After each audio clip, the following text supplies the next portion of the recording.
नमो भूतनाथं नमो देवदेवं नमः कालकालं नमो दिव्यतेजं नमः कामभस्मं नमः शान्तिशीलं भजे पार्वती वल्लभं नीलकण्ठम् सदा तीर्थसिद्धं सदा भक्तरक्षं सदा शिव्यपूज्यं सदा शुभ्रभस्मं सदा ज्ञानयुक्तं सदा ज्ञानतल्पं भजे पार्वती वल्लभं नीलकण्ठम् शमशाने शयानं महास्थानवासं शरीरं गजानं सदा चर्माभीष्टं पिशाचं निशोचं पशूनं प्रतिष्ठं भजे पार्वती वल्लभं नीलकण्ठम् फणिनागकण्ठे भुजङ्गधनिकं गलेरुण्डमालं महावीरशूरं कटिव्याघ्रचर्मं चिताभस्मलेपं भजे पार्वती वल्लभं नीलकण्ठम् शिरःशुद्धगङ्गा शिवा वामभागं बृहद्दिव्यकेशं सदा मातृनेत्रं फणिनागकर्णं सदा भालचन्द्रं भजे पार्वती वल्लभं नीलकण्ठम् करे शूलधारं महाकष्टनाशं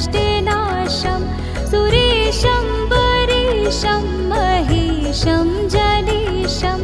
धनेशस्तुतेशं ध्वजेशं गिरीश्वं भजे पार्वती वल्लभं नीलकण्ठम् उदासं सुदासं शुकैलासवासं धरानिर्धरं संस्थितं यादिवेदम् अजाहेमकल्पद्वमं कल्पसेव्यं भजे पार्वती वल्लभं नीलकण्ठम् मुनीनावरेण्यं गुणं रूपवर्णं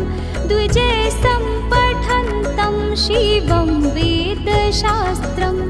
अहो दीनवत्सं कृपालं महेशं भजे पार्वती वल्लभं नीलकण्ठम् सदा भावनाथं सदा सेव्यमानं सदा भक्तिदेवं सदा पूज्यमानं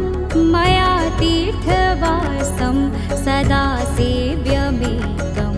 भजे पार्वती वल्लभं नीलकण्ठम्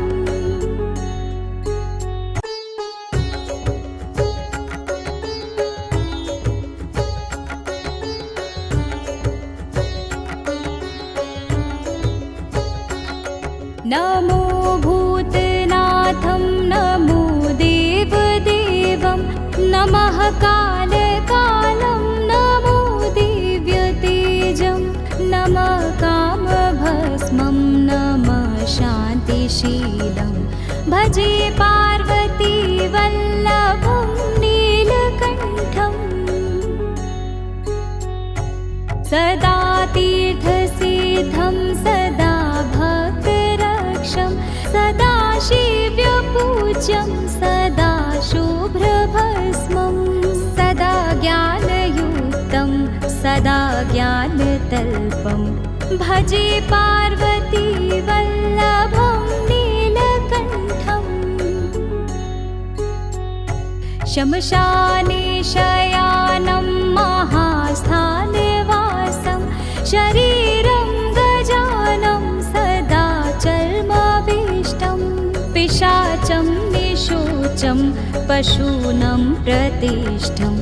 भजे पार्वती वल्लभं नीलकण्ठम् फणिनागकण्ठे भुजङ्गधनिकं गलेरुण्डमालं महावीरशूरं कटिव्याघ्रचर्मं चिताभस्मलेपं भजे पार्वती वल्लभं नीलकण्ठम् शिरःशुद्धगङ्गा शिवा वामभागं बृहद्दिव्यकेशं सदा मातृनेत्रं फणिनागकर्णं सदा भालचन्द्रं भजे पार्वती वल्लभं नीलकण्ठम् करे शूलधारं महाकष्टनाशं सुरेशं वरेशं महेशं जनेशं धनेशस्तुतेशं ध्वजेशं गिरीशं भजे पार्वती वल्लभं नीलकण्ठम् उदासं सुदासं सुकैलासवासं धरानिर्धरं संस्थितं यादिवेदम् अजाहेमकल्पद्वमं कल्पसेव्यं भजे पार्वती वल्लभं नीलकण्ठम् मुनीनावरेण्यं गुणं रूपवर्णं द्विजसम्पठन्तं शिवं वेदशास्त्रम् अहो दीनवत्सं कृपालं महेशं भजे पार्वती वल्लभं नीलकण्ठम् सदा भावनाथं सदा सेव्यमानं सदा भक्तिदेवं सदा पूज्यमानं मया तीर्थवासं सदा सेव्यमेकं भजे पार्वती वल्लभं नीलकण्ठम्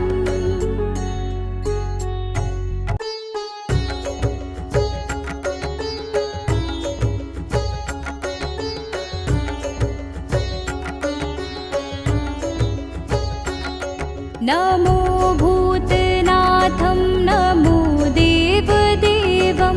नमः कालकालं नमो दिव्यतेजं नमः कामभस्मं नमः शान्तिशीलं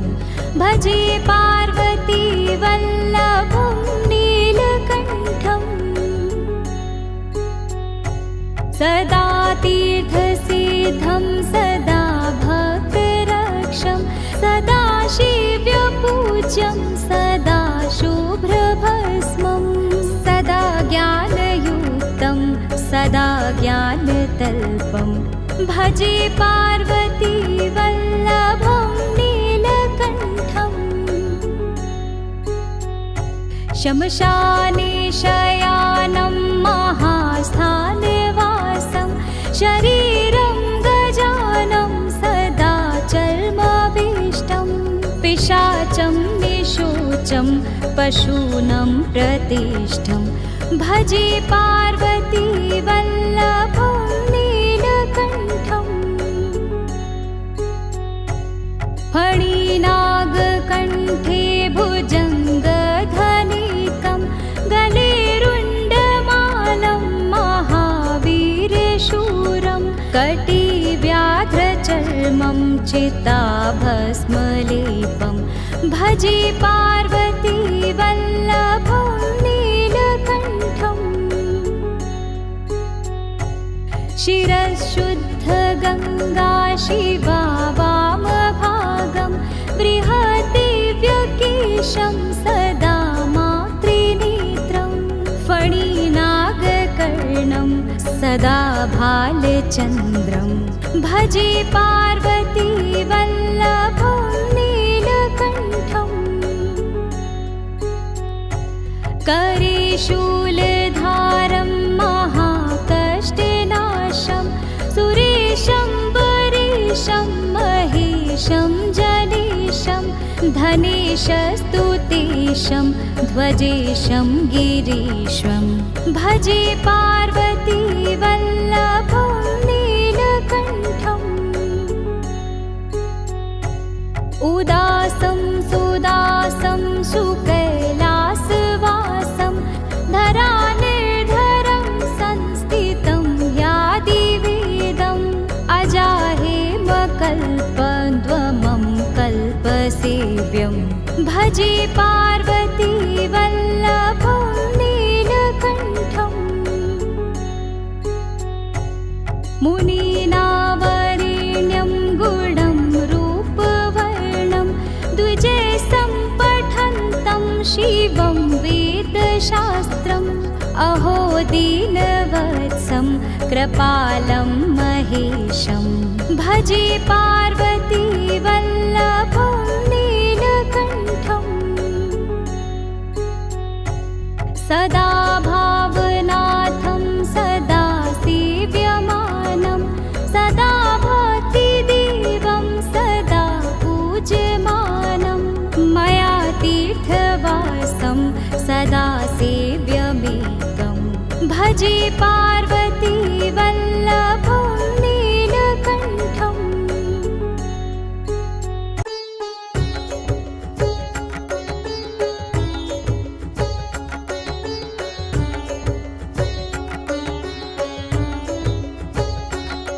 नमो भूतनाथं नमो देवदेवं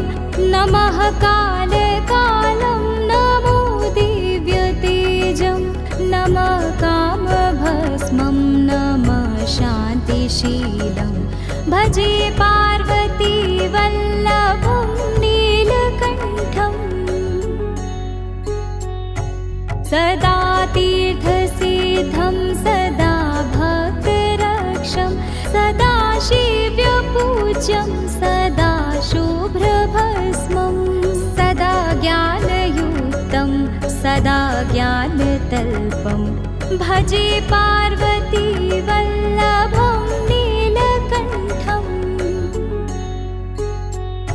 शमशाने शयानं महास्थानवासं शरीरं गजानं सदा चर्मविष्टं पिशाचं निशोचं पशूनं प्रतिष्ठं भजे पार्वती वल्लभं नीलकण्ठम् फणिनागकण्ठे भुजङ्गधनिकं गलेरुण्डमालं महावीरशूरं कटिव्याघ्रचर्मं चिताभस्मलेपं भजे पार्वती वल्लभं नीलकण्ठम् शिरःशुद्धगङ्गा शिवा वामभागं बृहद्दिव्यकेशं सदा मातृनेत्रं फणिनागकर्णं सदा भालचन्द्रं भजे पार्वती वल्लभं नीलकण्ठम् करेशूलधारं महाकष्टनाशं सुरेशं वरेशं महेशं जनेशं धनेशस्तुतेशं ध्वजेशं गिरीश्वं भजे पार्वती वल्लभं नीलकण्ठम् उदासं सुदासं सुकैलासवासं धरानिर्धरं संस्थितं यादिवेदम् अजाहेमकल्पद्रुमं कल्पसेव्यं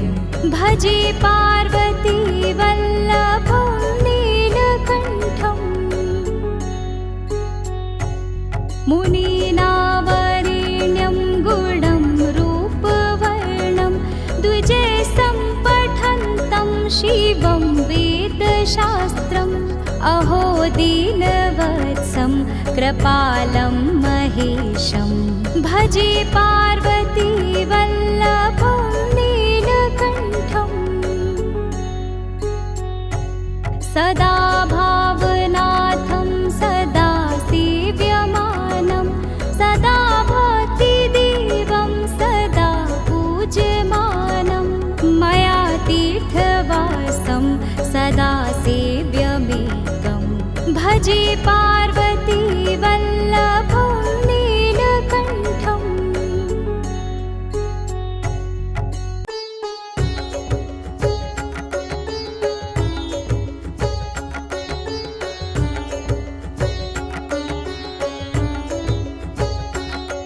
नमो भूतनाथं नमो देवदेवं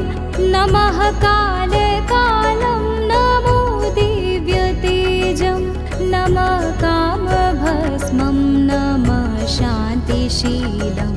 भजे पार्वती वल्लभं नीलकण्ठम् सदा तीर्थसिद्धं सदा भक्तरक्षं सदा शिव्यपूज्यं सदा शुभ्रभस्मं सदा ज्ञानयुक्तं सदा ज्ञानतल्पं भजे पार्वती वल्लभं नीलकण्ठम् शमशाने शयानं महास्थानवासं शरीरं गजानं सदा चर्माभीष्टं पिशाचं निशोचं पशूनं प्रतिष्ठं भजे पार्वती वल्लभं नीलकण्ठम् फणिनागकण्ठे भुजङ्गधनिकं गलेरुण्डमालं महावीरशूरं कटिव्याघ्रचर्मं चिताभस्मलेपं भजे पार्वती वल्लभं नीलकण्ठम् शिरःशुद्धगङ्गा शिवा वामभागं बृहद्दिव्यकेशं सदा मातृनेत्रं फणिनागकर्णं सदा भालचन्द्रं भजे पार्वती वल्लभं नीलकण्ठम् करे शूलधारं महाकष्टनाशं सुरेशं वरेशं महेशं जनेशं धनेशस्तुतेशं ध्वजेशं गिरीश्वं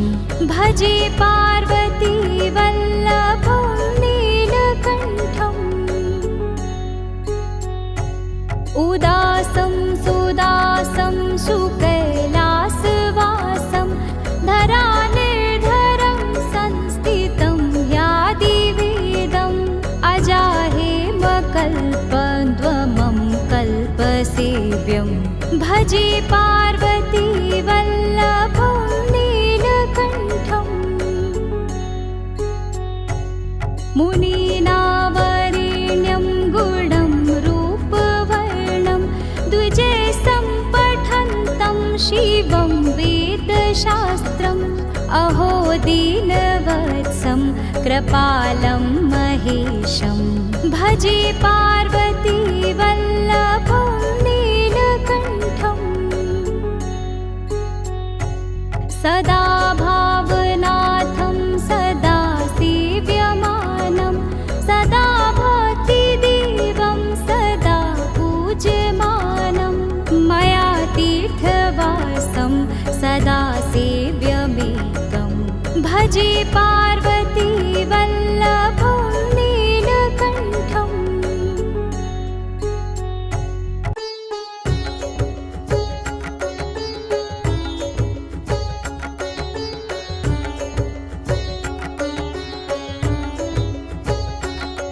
नमो भूतनाथं नमो देवदेवं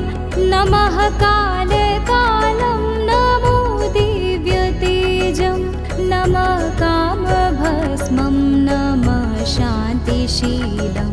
भजे पार्वती वल्लभं नीलकण्ठम् सदा तीर्थसिद्धं सदा भक्तरक्षं सदा शिव्यपूज्यं सदा शुभ्रभस्मं सदा ज्ञानयुक्तं सदा ज्ञानतल्पं भजे पार्वती वल्लभं नीलकण्ठम् शमशाने शयानं महास्थानवासं शरीरं गजानं सदा चर्माभीष्टं पिशाचं निशोचं पशूनं प्रतिष्ठं भजे पार्वती वल्लभं नीलकण्ठम् फणिनागकण्ठे भुजङ्गधनिकं गलेरुण्डमालं महावीरशूरं कटिव्याघ्रचर्मं चिताभस्मलेपं भजे पार्वती वल्लभं नीलकण्ठम् शिरःशुद्धगङ्गा शिवा वामभागं बृहद्दिव्यकेशं सदा मातृनेत्रं फणिनागकर्णं सदा भालचन्द्रं भजे पार्वती वल्लभं नीलकण्ठम् करे शूलधारं महाकष्टनाशं सुरेशं वरेशं महेशं जनेशं धनेशस्तुतेशं ध्वजेशं गिरीश्वं भजे पार्वती वल्लभं नीलकण्ठम् उदासं सुदासं सुकैलासवासं धरानिर्धरं संस्थितं यादिवेदम् अजाहेमकल्पद्वमं कल्पसेव्यं भजे पार्वती वल्लभं नीलकण्ठम् मुनीनावरेण्यं गुणं रूपवर्णं द्विजसम्पठन्तं शिवं वेदशास्त्रम् अहो दीनवत्सं कृपालं महेशं भजे पार्वती वल्लभं नीलकण्ठम् सदा भावनाथं सदा सेव्यमानं सदा भक्तिदेवं सदा पूज्यमानं मया तीर्थवासं सदा सेव्यमेकं भजे पार्वती वल्लभं नीलकण्ठम्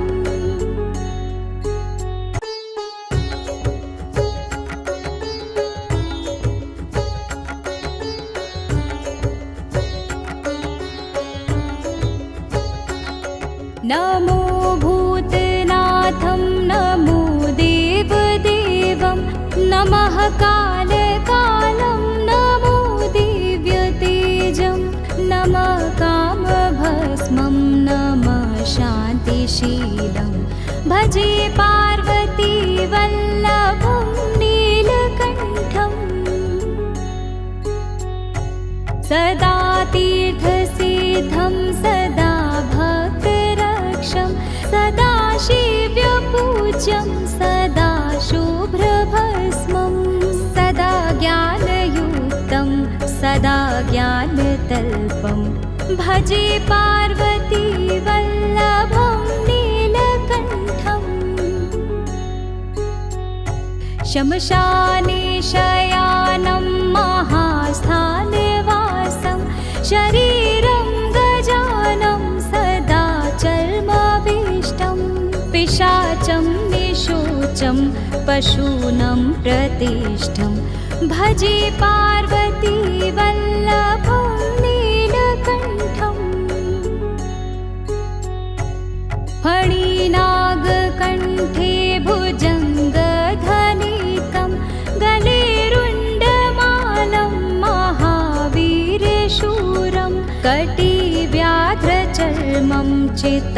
भस्मलेपं भजे पार्वती वल्लभं नीलकण्ठम् शिरःशुद्धगङ्गा शिवा वामभागं बृहद्दिव्यकेशं सदा मातृनेत्रं फणिनागकर्णं सदा भालचन्द्रं भजे पार्वती वल्लभं नीलकण्ठम् करे शूलधारं महाकष्टनाशं सुरेशं वरेशं महेशं जनेशं धनेशस्तुतेशं ध्वजेशं गिरीशं भजे पार्वती वल्लभं नीलकण्ठम् उदासं सुदासं सुकैलासवासं धरानिर्धरं संस्थितं यादिवेदम् अजाहेमकल्पद्रुमं कल्पसेव्यं भजे पार्वती वल्लभं नीलकण्ठम् मुनीनावरेण्यं गुणं रूपवर्णं द्विजसम्पठन्तं शिवं वेदशास्त्रम् अहो दीनवत्सं कृपालं महेशं भजे पार्वती वल्लभं नीलकण्ठम् सदा भावनाथं सदा सेव्यमानं सदा भक्तिदेवं सदा पूज्यमानं मया तीर्थवासं सदा सेव्यमेकं भजे पार्वती वल्लभं नीलकण्ठम्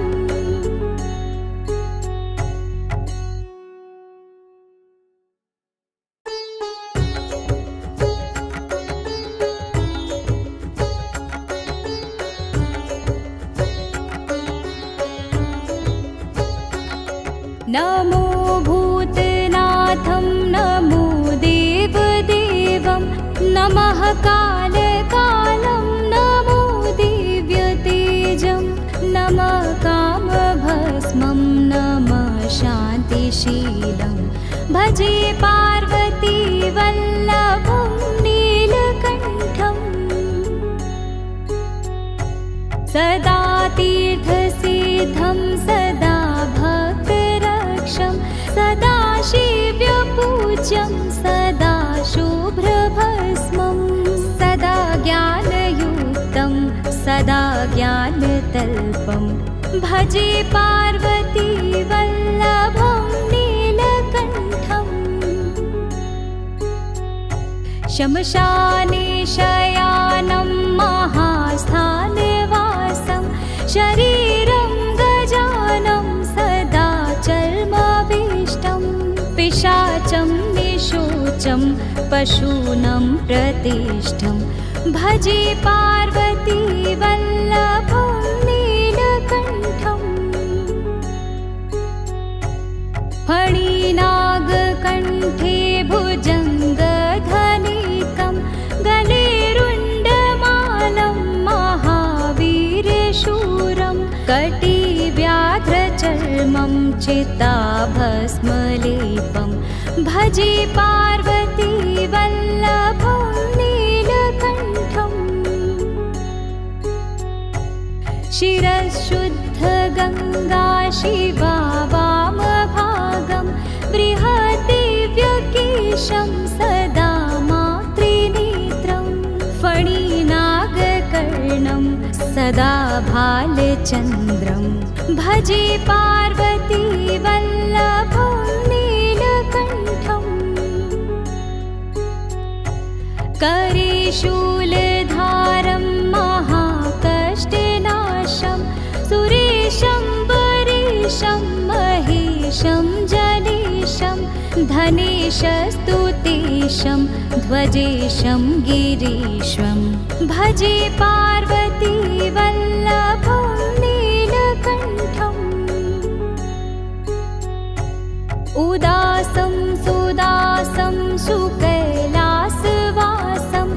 धरानिर्धरं संस्थितं यादिवेदम् अजाहेमकल्पद्रुमं कल्पसेव्यं भजे पार्वती वल्लभं नीलकण्ठम् मुनीनावरेण्यं गुणं रूपवर्णं द्विजैस्तं पठन्तं शिवं वेदशास्त्रम् अहो दीनवत्सं कृपालं महेशं भजे पार्वती वल्लभं नीलकण्ठम् सदा भावनाथं सदा सेव्यमानं सदा भक्तिदेवं सदा पूज्यमानं मया तीर्थवासं सदा सेव्यमेकं भजे पार्वती वल्लभं नीलकण्ठम्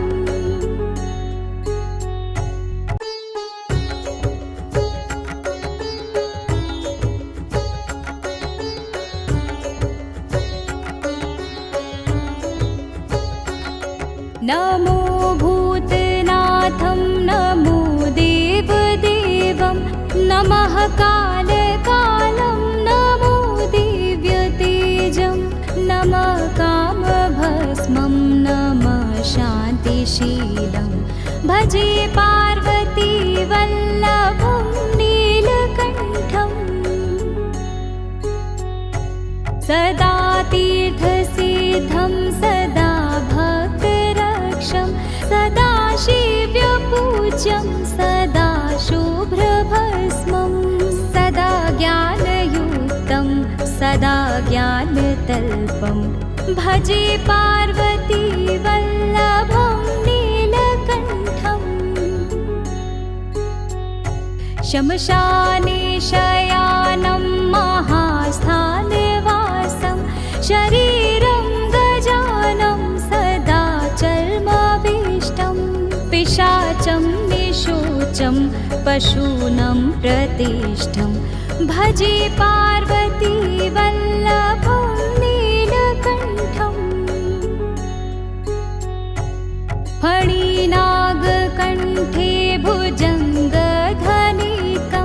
गलेरुण्डमालं महावीरशूरं कटिव्याघ्रचर्मं चिताभस्मलेपं भजे पार्वती वल्लभं नीलकण्ठम् शिरःशुद्धगङ्गा शिवा वामभागं बृहद्दिव्यकेशं सदा मातृनेत्रं फणिनागकर्णं सदा भालचन्द्रं भजे पार्वती वल्लभं नीलकण्ठम् करे शूलधारं महाकष्टनाशं सुरेशं वरेशं महेशं जनेशं धनेशस्तुतेशं ध्वजेशं गिरीश्वं भजे पार्वती वल्लभं नीलकण्ठम् उदासं सुदासं सुकैलासवासं धरानिर्धरं संस्थितं यादिवेदम् अजाहेमकल्पद्रुमं कल्पसेव्यं भजे पार्वती वल्लभं नीलकण्ठम् मुनीनावरेण्यं गुणं रूपवर्णं द्विजैस्तं पठन्तं शिवं वेदशास्त्रम् अहो दीनवत्सं कृपालं महेशं भजे पार्वती वल्लभं नीलकण्ठम् सदा भावनाथं सदा सेव्यमानं सदा भक्तिदेवं सदा पूज्यमानं मया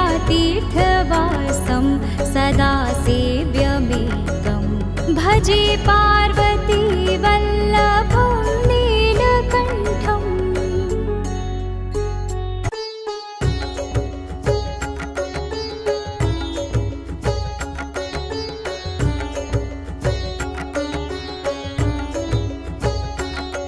नमो भूतनाथं नमो देवदेवं नमः कालकालं नमो दिव्यतेजं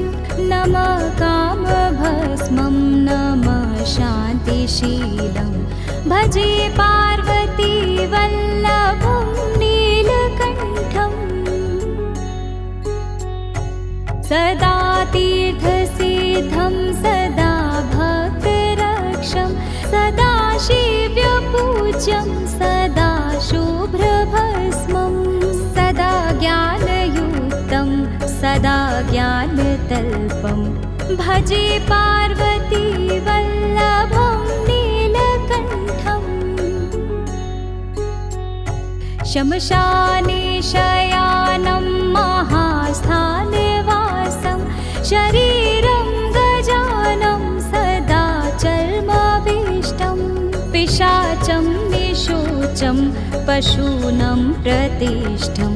भजे पार्वती वल्लभं नीलकण्ठम्। फणिनागकण्ठे भुजङ्गधनिकं गलेरुण्डमालं महावीरशूरं कटिव्याघ्रचर्मं चिताभस्मलेपं भजे पार्वती वल्लभं नीलकण्ठम्। शिरःशुद्धगङ्गा शिवा वामभागं बृहद्दिव्यकेशं सदा मातृनेत्रं फणिनागकर्णं सदा भालचन्द्रं भजे पार्वती वल्लभं नीलकण्ठम्। करे शूलधारं महाकष्टनाशं सुरेशं वरेशं महेशं जनेशं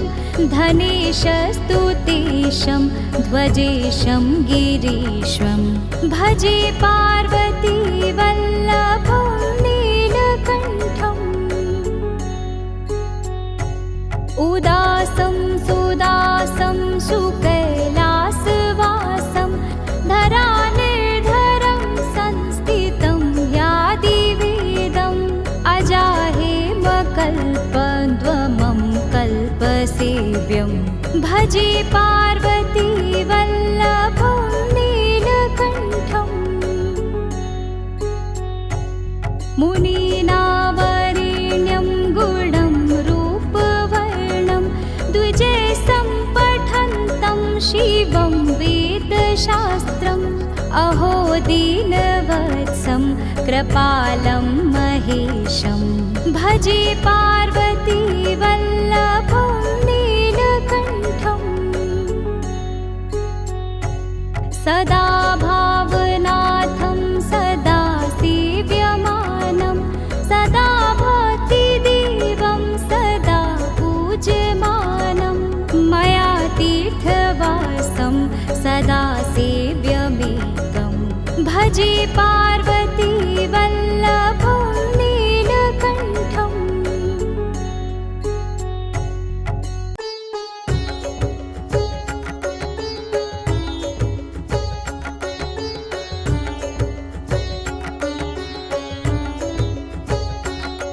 नमो भूतनाथं नमो देवदेवं नमः कालकालं नमो दिव्यतेजं नमः कामभस्मं नमः शान्तिशीलं भजे पार्वती वल्लभं नीलकण्ठम्। सदा तीर्थसिद्धं सदा भक्तरक्षं सदा शिव्यपूज्यं सदा शुभ्रभस्मं सदा ज्ञानयुक्तं सदा ज्ञानतल्पं भजे पार्वती वल्लभं नीलकण्ठम् शमशाने शयानं महास्थानवासं शरीरं गजानं सदा चर्मभीष्टं पिशाचं निशूचं पशूनं प्रतिष्ठं भजे पार्वती वल्लभं नीलकण्ठम् फणिनागकण्ठे भुजङ्गधनिकं गलेरुण्डमालं महावीरशूरं कटिव्याघ्रचर्मं चिताभस्मलेपं भजे पार्वती वल्लभं नीलकण्ठम्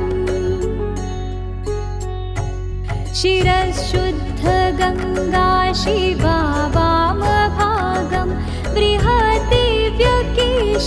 सदा मातृनेत्रं फणिनागकर्णं सदा भालचन्द्रं भजे पार्वती वल्लभं नीलकण्ठम् करे शूलधारं महाकष्टनाशं सुरेशं वरेशं महेशं जनेशं धनेशस्तुतेशं ध्वजेशं गिरीशं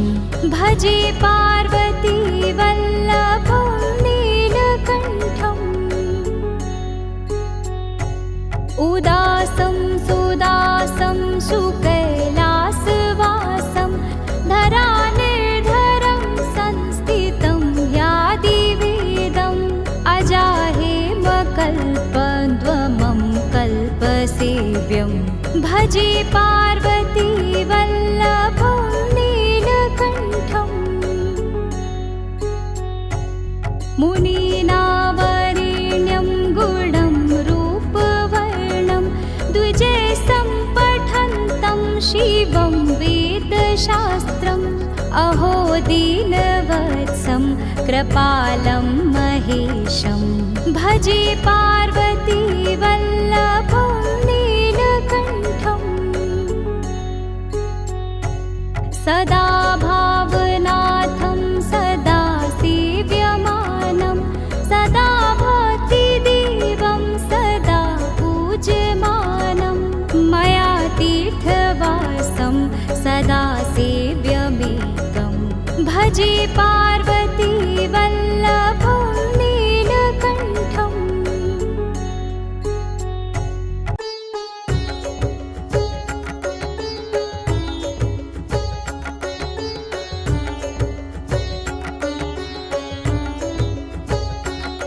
नमो भूतनाथं नमो देवदेवं नमः कालकालं नमो दिव्यतेजं नमः कामभस्मं नमः शान्तिशीलं भजे पार्वती वल्लभं नीलकण्ठम् सदा तीर्थसिद्धं सदा भक्तरक्षं सदा शिव्यपूज्यं सदा शुभ्रभस्मं सदा ज्ञानयुक्तं सदा ज्ञानतल्पं भजे पार्वती वल्लभं नीलकण्ठम् शमशाने शयानं महास्थानवासं शरीरं गजानं सदा चर्मभीष्टं पिशाचं निशूचं पशूनं प्रतिष्ठं भजे पार्वती वल्लभं नीलकण्ठम् फणिनागकण्ठे भुजङ्गधनिकं गलेरुण्डमालं महावीरशूरं कटिव्याघ्रचर्मं चिताभस्मलेपं भजे पार्वती वल्लभं नीलकण्ठम् शिरःशुद्धगङ्गा शिवा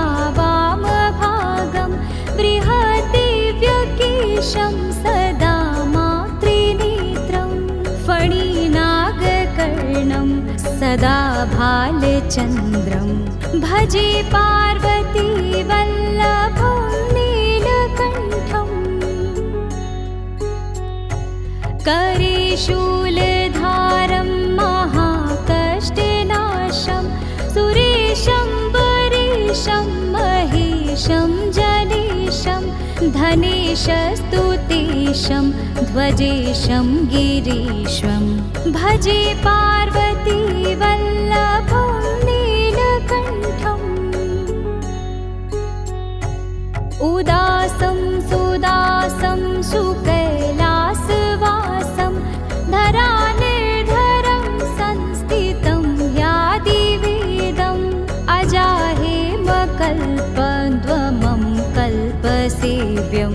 भजे पार्वती वल्लभं नीलकण्ठम् मुनीनावरेण्यं गुणं रूपवर्णं द्विजैः पठन्तं शिवं वेदशास्त्रम् अहो दीनवत्सं कृपालं महेशं भजे पार्वती वल्लभं नीलकण्ठम् सदा भावनाथं सदा सेव्यमानं सदा भक्तिदेवं सदा पूज्यमानं मया तीर्थवासं सदा सेव्यमेकं भजे पार्वती वल्लभं नीलकण्ठम्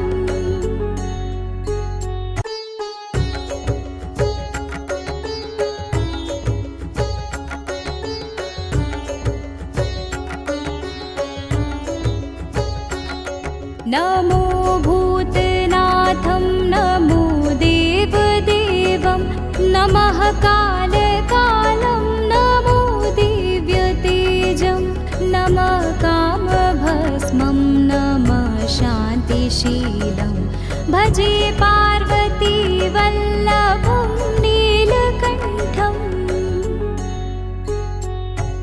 सदा तीर्थसिद्धं सदा भक्तरक्षं सदा शिव्यपूज्यं सदा शुभ्रभस्मं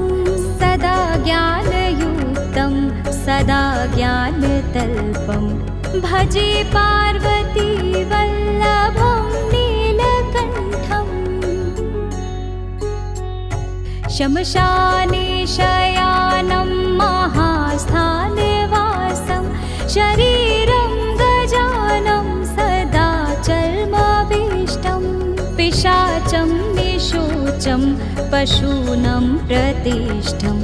भजे पार्वती वल्लभं नीलकण्ठम् फणिनागकण्ठे भुजङ्गधनिकं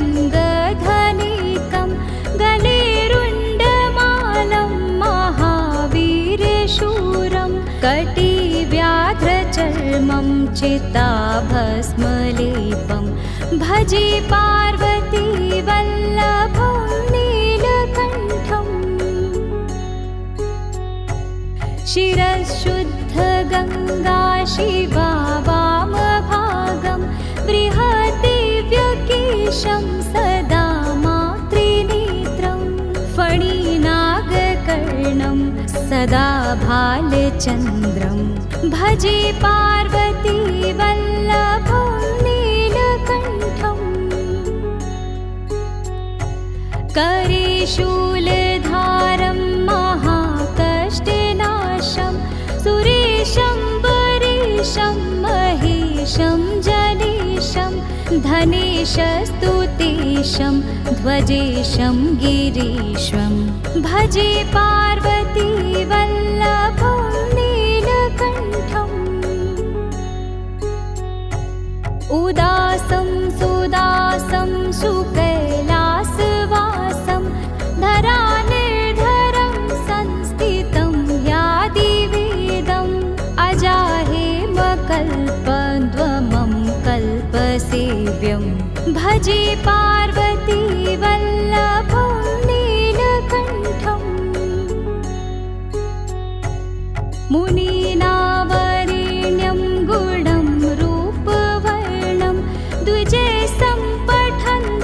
शिवं वेदशास्त्रम् अहो दीनवत्सं कृपालं महेशं भजे पार्वती वल्लभं नीलकण्ठम् सदा भावनाथं सदा सेव्यमानं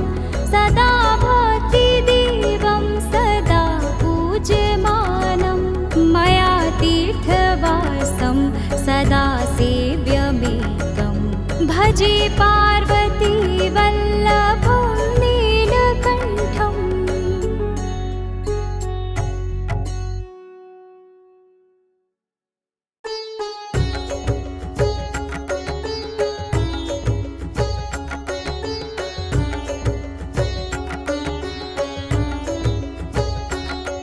नमो भूतनाथं नमो देवदेवं नमः कालकालं नमो दिव्यतेजं नमः कामभस्मं नमः शान्तिशीलं भजे पार्वती वल्लभं नीलकण्ठम् सदा तीर्थसिद्धं सदा सदा शिव्यपूज्यं सदा शुभ्रभस्मं सदा ज्ञानयुक्तं सदा ज्ञानतल्पं भजे पार्वती वल्लभं नीलकण्ठम् शमशाने शयानं महास्थानवासं शरीरं गजानं सदा चर्मविष्टं पिशाचं निशोचं पशूनं प्रतिष्ठं भजे पार्वती वल्लभं नीलकण्ठम् फणिनागकण्ठे भुजङ्गधनिकं गलेरुण्डमालं महावीरशूरं कटिव्याघ्रचर्मं चिताभस्मलेपं भजे पार्वती वल्लभं नीलकण्ठम् शिरःशुद्धगङ्गा शिवा वामभागं बृहद्दिव्यकेशं सदा मातृनेत्रं फणिनागकर्णं सदा भालचन्द्रं भजे पार्वती वल्लभं नीलकण्ठम् करे शूलधारं महाकष्टनाशं सुरेशं वरेशं महेशं जनेशं धनेशस्तुतेशं ध्वजेशं गिरीश्वं भजे पार्वती वल्लभं नीलकण्ठम्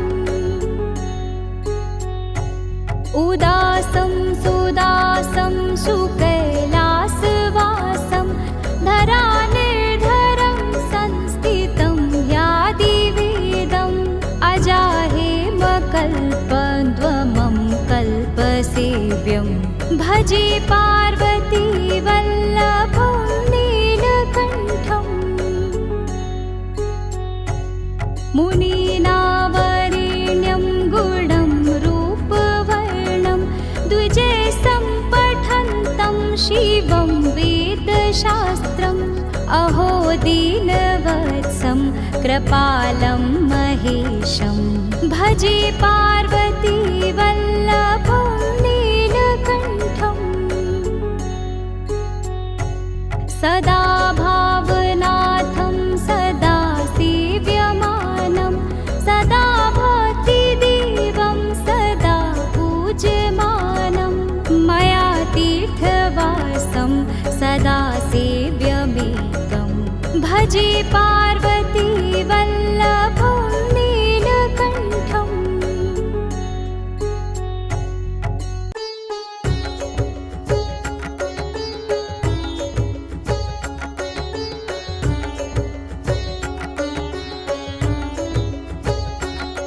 नमो भूतनाथं नमो देवदेवं नमः कालकालं नमो दिव्यतेजं नमः कामभस्मं नमः शान्तिशीलं भजे पार्वती वल्लभं नीलकण्ठम् सदा तीर्थसिद्धं सदा भक्तरक्षं सदा शिव्यपूज्यं सदा शुभ्रभस्मं सदा ज्ञानयुक्तं सदा ज्ञानतल्पं भजे पार्वती वल्लभं नीलकण्ठम् शमशाने शयानं महास्थानवासं शरीरं गजानं सदा चर्माभीष्टं पिशाचं निशोचं पशूनं प्रतिष्ठं भजे पार्वती वल्लभं नीलकण्ठम् फणिनागकण्ठे भुजङ्गधनिकं गलेरुण्डमालं महावीरशूरं कटिव्याघ्रचर्मं चिताभस्मलेपं भजे पार्वती वल्लभं नीलकण्ठम् शिरःशुद्धगङ्गा शिवा वामभागं बृहद्दिव्यकेशं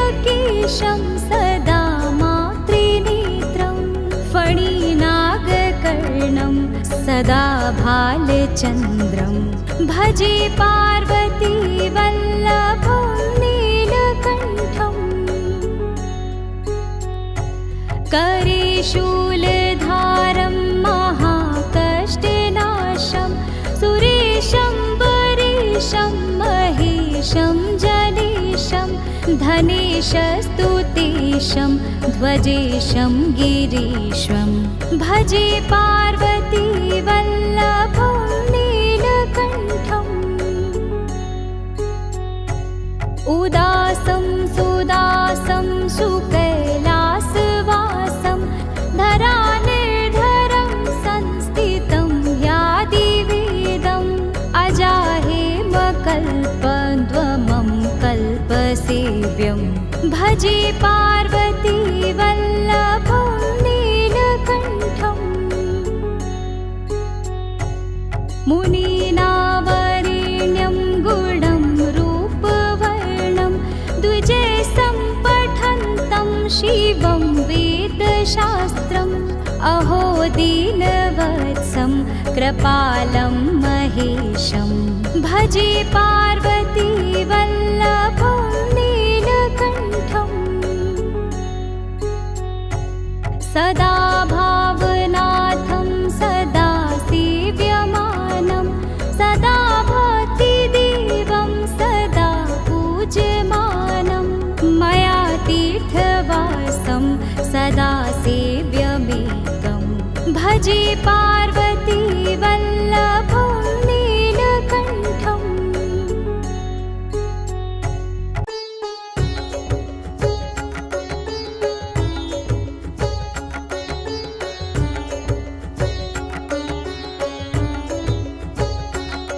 नमो भूतनाथं नमो देवदेवं नमः कालकालं नमो दिव्यतेजं नमः कामभस्मं नमः शान्तिशीलं भजे पार्वती वल्लभं नीलकण्ठम् सदा तीर्थसिद्धं सदा भक्तरक्षं सदा शिव्यपूज्यं सदा शुभ्रभस्मं सदा ज्ञानयुक्तं सदा ज्ञानतल्पं भजे पार्वती वल्लभं नीलकण्ठम् शमशाने शयानं महास्थानवासं शरीरं गजानं सदा चर्माभीष्टं पिशाचं निशोचं पशूनं प्रतिष्ठं भजे पार्वती वल्लभं नीलकण्ठम् फणिनागकण्ठे भुजङ्गधनिकं गलेरुण्डमालं महावीरशूरं कटिव्याघ्रचर्मं चिताभस्मलेपं भजे पार्वती वल्लभं नीलकण्ठम् शिरःशुद्धगङ्गा शिवा वामभागं बृहद्दिव्यकेशं सदा मातृनेत्रं फणिनागकर्णं सदा भालचन्द्रं भजे पार्वती वल्लभं नीलकण्ठम् करे शूलधारं महाकष्टनाशं सुरेशं वरेशं महेशं जनेशं धनेशस्तुतेशं ध्वजेशं गिरीश्वं भजे पार्वती वल्लभं नीलकण्ठम् उदासं सुदासं सुकैलासवासं धरानिर्धरं संस्थितं यादिवेदम्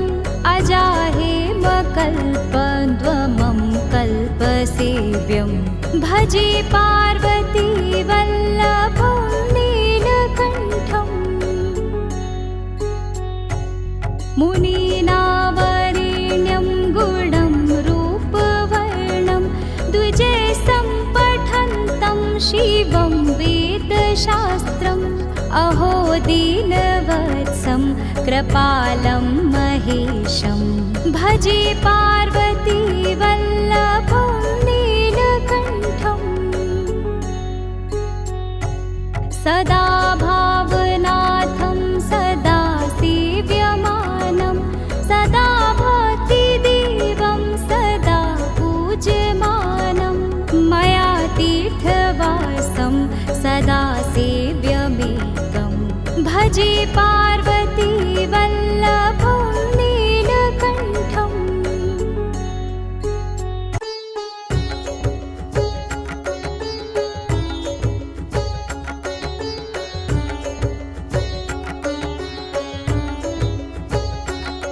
नमो भूतनाथं नमो देवदेवं नमः कालकालं नमो दिव्यतेजं नमः कामभस्मं नमः शान्तिशीलं भजे पार्वती वल्लभं नीलकण्ठम् सदा तीर्थसिद्धं सदा भक्तरक्षं सदा शिव्यपूज्यं सदा शुभ्रभस्मं सदा ज्ञानयुक्तं सदा ज्ञानतल्पं भजे पार्वती वल्लभं नीलकण्ठम् शमशाने शयानं महास्थानवासं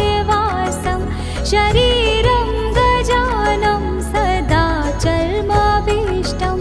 पिशाचं निशोचं पशूनं प्रतिष्ठं भजे पार्वती वल्लभं नीलकण्ठम् फणिनागकण्ठे भुजङ्गधनिकं गलेरुण्डमालं महावीरशूरं कटिव्याघ्रचर्मं चिताभस्मलेपं भजे पार्वती वल्लभं नीलकण्ठम् शिरःशुद्धगङ्गा शिवा वामभागं बृहद्दिव्यकेशं सदा मातृनेत्रं फणिनागकर्णं सदा भालचन्द्रं भजे पार्वती वल्लभं नीलकण्ठम् करे शूलधारं महाकष्टना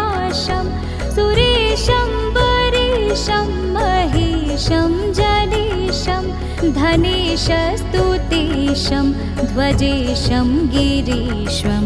भजे पार्वती वल्लभं नीलकण्ठम् उदासं सुदासं सुकैलासवासं धरानिर्धरं संस्थितं यादिवेदम् अजाहेमकल्पद्रुमं कल्पसेव्यं भजे पार्वती वल्लभं नीलकण्ठम् मुनीनावरेण्यं गुणं रूपवर्णं द्विजैः पठन्तं शिवं वेदशास्त्रम् अहो दीनवत्सं कृपालं महेशं